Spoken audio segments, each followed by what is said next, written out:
نحن في شاطئ الكازينو بصفاقس، واليوم نشاهد عملية إنزال رافعة للشركة التونسية للترصيف، وهي رافعة جديدة وثمنها يقارب المليار، وهي ستستعمل لإنزال الصناديق أو ما يسمى لكونتينر، وهي تبدأ عملية النزول الآن في هذه اللحظات.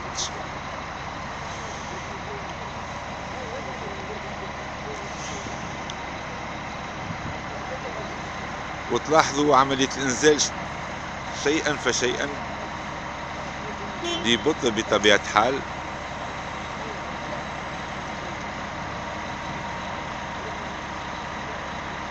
وإنزالها في شاطئ الكازينو لأن يتوفر الفضاء حقيقة متسع من الفضاء لإنزال هذه الرافعة.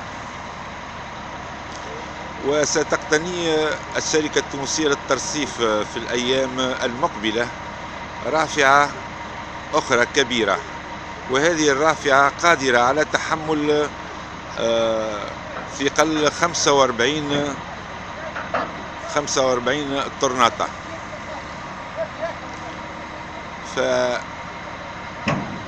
فهنيئا للشركة التونسية للترصيف على هذا المكسب.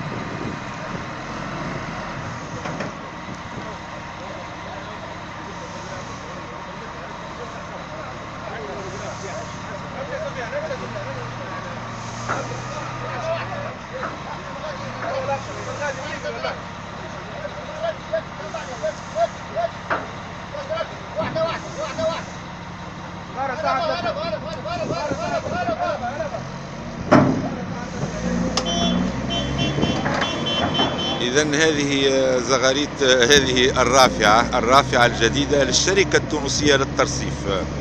إن شاء الله تكون آلة قادرة على تسهيل عملية إنزال الصناديق في ميناء صفاقس.